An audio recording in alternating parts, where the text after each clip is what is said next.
What's up everyone? I'm Twisted. Yunara's comic is finally out, and in this video we'll take a look at all the lore and details we can find on it. The comic begins with lines from Kennen and Shen that we heard in the previous comic, from when they were passing by the statue of Yunara, the devoted Shrine Maiden. Shen mentions how he has considered her often when he was with the Demacians, and by the end of this comic we'll understand why. The narrator begins telling an Ionian story from long ago. Since this is a tale, we should take a lot of the details with a grain of salt. Tales, myths and legends are never accurate. They have some truths, but since the stories have been passed down through generations, a lot of important details might be missing, so keep that in mind. Also, we got confirmation by the writer of the comic that the narrator is the storyteller from Shen's comic. Now, this is a tale about Kanmei spirits that guarded the First Lands, the archipelago that would eventually be known as Ionia. Kanmei are the spirits from the Spirit Blossom tales who found peace in the afterlife. However, as we'll see, these beings from the tale aren't actually Kanmei. But since Kanmei was a term known to Ionians back then,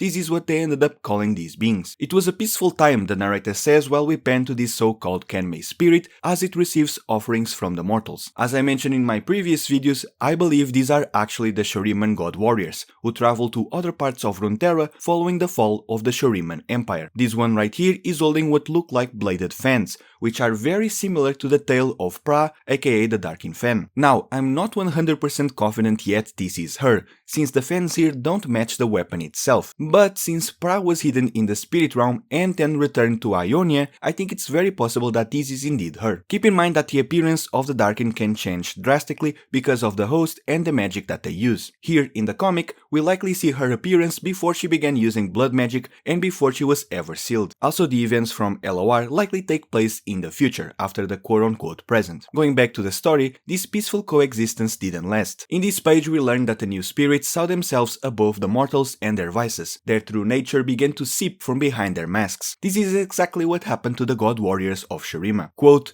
"Although apparently immortal, the god warriors had been born human. Gradually, with no emperor to lead them, many of the surviving ascended began to falter in purpose as their older, petty ambitions resurfaced. They taught themselves forbidden sorceries and came to view themselves as the rightful inheritors of the world." This part right here about the mortals joining them is also in line with what we know from the Darkin, since they conquered nations and had armies of their own. Now, I'm not quite sure what we are seeing in this image. We can spot a spirit, aka a god warrior, and a spirit blossom tree. I do not know who this god warrior could be. We will see Varus and Rast in the second, and the only other Darkin besides Pra tied to Ionia is Solani. So for now my best guess is that this is her, but I'm not confident about that at all. The mortals being here is likely symbolic of them joining the side of the Darkin in hopes of being rewarded like the text says. However, I don't know what the flower and the blue magic on each hand represent. I don't think we have all the pieces to understand this quite yet, but if I'm missing something, do let me know. And now we see what is likely the beginning of the Great Darkin War, Darkin turning on each other and their followers fighting for them. This building right here seems to be the same from the start of the comic, so this is likely the same village. Now we finally get to Yunara as she reaches this door. Notice how her appearance doesn't match the one she has in game, but does match the one from the statue we saw in Shen's comic. That will be important for later. This is the same door we saw in the teaser from the devlog, so we know for sure that this is the shrine that was transported to the spirit realm. However, at this point in the story, this hasn't happened yet, the shrine is still in caution. Yunara comes from the village we saw before, and as a devoted Shrine Maiden, she prayed to the patron Kanmei of the shrine to help her save the First Lands. As we'll see, this is also not a Kanmei and is likely another god warrior. Now, why is a god warrior in an Ionian shrine? And why does he have this form or is sealed in whatever this is? Well, those are some great questions, but let's put a pin on them for now and we'll come back to them later. Now, as Yunara begs the Kanmei for help, he dismisses her, showing that, just like all the other Darkin, this isn't exactly a benevolent being. It is only when she mentions that her enemies call themselves Kanmei that he decides to help her. He realized that these beings were also god warriors like him, and that's why he wanted to intervene. And so we finally get the reveal of the god warrior himself. As the war is just now starting, the warriors are beginning to use blood magic. I assume this is why Yunara's patron is red here. He also looks more like the classic Darkin we know, unlike the god warriors of the previous pages. I'm not entirely sure how this is possible, however, assuming this guy has been hidden in this shrine for some time. There's definitely something I'm missing here,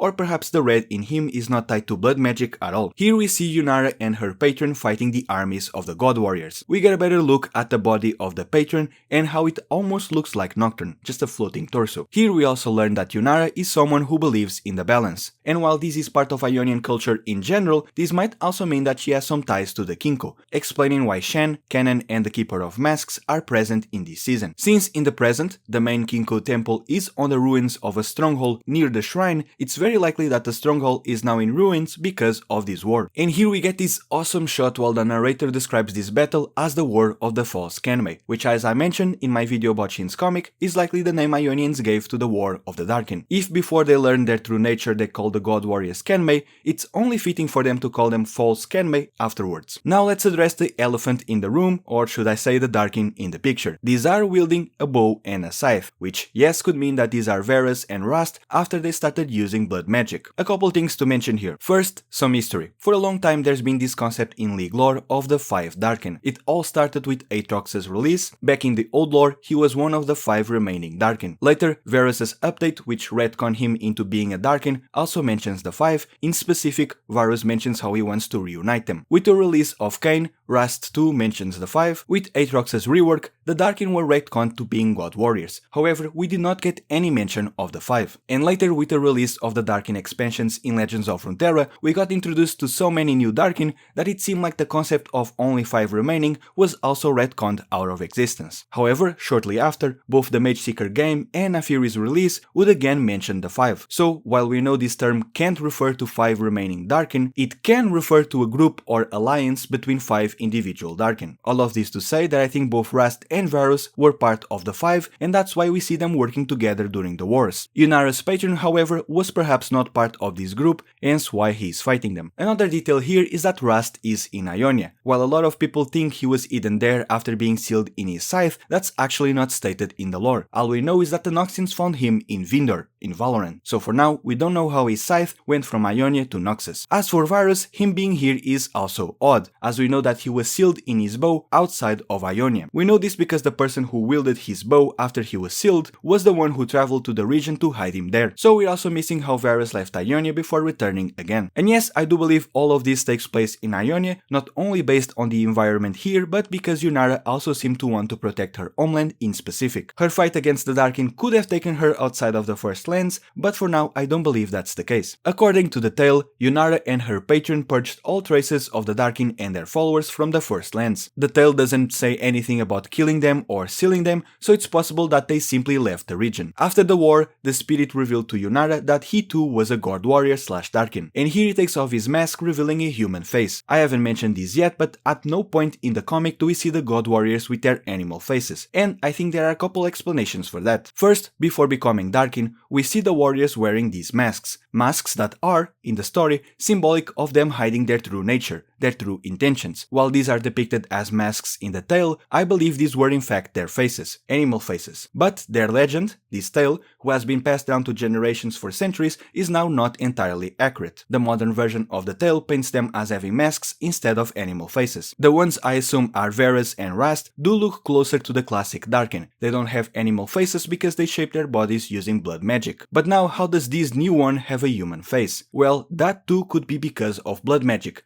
This could be the equivalent of this. Notice the pale skin and the uncanny lack of mouth. But again, this could be the story being just that, a story. He takes off his mask when he reveals the truth to Yunara. The mask could represent the facade, the lie, and his face the truth behind his nature. His face looking so uncanny could be because he himself is not a mortal, not exactly human. This form could also be the spirit of the god warrior himself, as in the spirit of the person whose body was transformed by the ascension ritual, the body that it then lost somehow. But I do believe that this being his body shaped by blood magic makes the most sense, with the mask being indeed a metaphor for the truth he omitted. The mask is his facade of being a Kanmei, while his face is his true nature, a Darkin. Either way, I don't believe that Yunara and her patron truly looked like this. These are likely their equivalent to Spirit Blossom skins, and those skins represent myths. So just like the Kindred have a quote-unquote real appearance, so does Yunara and her patron. And this right here is just how they are described in the legends that lived on. I'm really curious as to why his clothes are full of stars. We know the god warriors got their powers from celestial magic, so perhaps this visual element in his design is connected to that, but I'm not quite sure. Also, side note, but his mask can be found in the new Spirit Blossom maps. Since the patron was also a god warrior, he believed that he too should be exiled from the physical realm. And, just like we learned in Shin's comic, Yunara followed him to the spirit realm, contemplating the cost of devotion forevermore. The last lines of the comic we get as we see the parts of the mountain that were transported to the spirit realm,